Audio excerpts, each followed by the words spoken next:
Past में जितने भी वैक्सीन यूज़ की गई हैं उन सब को बनाने और अप्लाई करने में बहुत ज़्यादा टाइम लगता था, लेकिन 20वीं सदी में कोविड-19 वैक्सीन वाहिद वैक्सीन है जिसको बनाने में और इमरजेंसी यूज़ में सिर्फ 11 मंथ्स का टाइम लगा।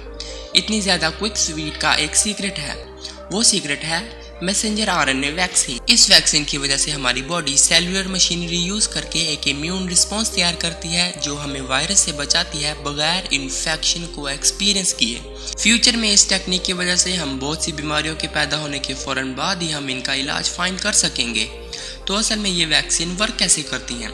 इसका मेन इंग्रेडिएंट इसके नाम में ही मौजूद है, मैसेंजर आरएनए और मैसेंजर राइबोन्यूक्लिक एसिड। ये एक नेचुरली पाया जाने वाला मॉलिक्यूल है जो प्रोटीन बनाने के लिए मैसेज को इनकोड करता है।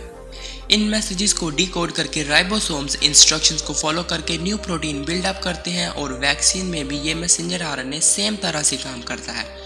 प्रोसेस कुछ यूं होता है कि साइंटिस्ट ऐसा करते हैं कि बहुत सारे मैसेंजर आरएनए में एक वायरल प्रोटीन को बनाने का मैसेज इनकोड करते हैं, जबकि ये वायरल प्रोटीन बॉडी के लिए हार्मलेस होता है और हमारी बॉडी के इम्यून सिस्टम के लिए एज ए ट्रेनिंग काम कर सकता है।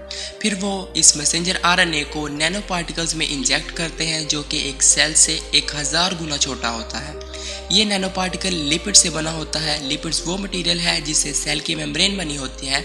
इन लिपिड्स को स्पेशली तैयार किया जाता है ताकि ये लिपिड्स मैसेंजर आरएनए को प्रोटेक्ट कर सकें और इसको सेल के अंदर एंटर करा सकें। और लास्ट पर आता है एक लास्ट इंग्रेडिएंट, शुगर और सॉल्ट, जो नैनो पार्टिकल को डेस्टिनेशन तक पहुंचने तक प्रोटेक्ट करता है।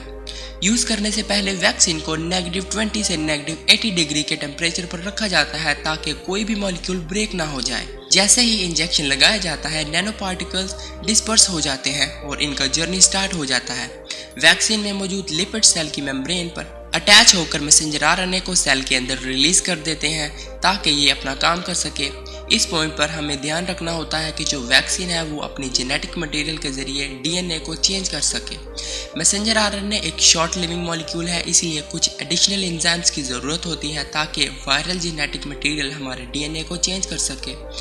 लेकिन ये एंजाइम तो वैक्सीन में मौजूद होते ही नहीं हैं। जैसा कि हमने पहले देखा कि मैसेंजर आरएनए में मैसेज इनकोडेड होता है। जैसे ही मैसेंजर आरएनए सेल में एंटर होता है तब राइबोसोम मैसेंजर आरएनए का मैसेज रीड करके वायरल प्रोटीन बना देते हैं जो कि रिजेम्बलेंस रखते हैं एक वायरस के एक स्पाइक से। वायरस की सतह पर बहुत ज़्यादा स्पाइक्स मौजूद होते हैं, लेकिन एक स्पाइक हमारी बॉडी के लिए हार्मफुल नहीं होता, लेकिन एज अ ट्रेनिंग हमारे इम्यून सिस्टम के लिए काम कर सकता है। इसलिए स्पाइक की वजह से बॉडी में हल्की थकावट और फीवर हो सकता है, लेकिन इसका ये मतलब हरगिज नहीं कि वैक्सीन लगवाने वाला बीमार है, जबकि इसका मतलब ये है कि वैक्सीन वर्क कर रही है और हमारी बॉडी वायरस के खिलाफ एंटीबॉडीज बना रही है। फ्यूचर में ये एंटीबॉडीज काम आती हैं जब एक्चुअल में कोविड वायरस अटैक करता है और ये वैक्सीन हमारे पेशेंट के रिकवर करने के चांसेस को बढ़ा देती है। पास्ट में बहुत ज़्यादा वैक्सीन्स बनाई गई हैं, लेकिन इस वैक्सीन का बहुत ज़्यादा फ़ायदा हुआ है क्योंकि पास्ट में जो वैक्सीन्स बनाई गई थी उन सब में वायरस का कुछ हिस्सा मौजूद होता था और वो वैक्सीन बहुत ज़्यादा टाइम टेकिंग होती हैं। लेकिन मैसेंजर आरएनए वैक्सीन में वायरस का कोई भी पार्ट मौजूद होता ही नहीं है क्योंकि इस प्रोसेस में सेल जो है वो खुद वायरस का एक पार्ट बनाता है। इस तरह से हम डिफरेंट टाइप की वायरल इन्फेक्शन में सिर्फ मैसेंजर आरएनए की इनकोडिंग में चेंज करके बहुत ज़्यादा तरह की वैक्सीन बना सकते हैं। लेकिन प्रॉब्लम तब आती है जब इन वैक्सीन को बहुत बड़े स्केल पर यानी कि एक वर्ल्ड के स्केल पर हर एक इंसान तक पहुंचाना होता है।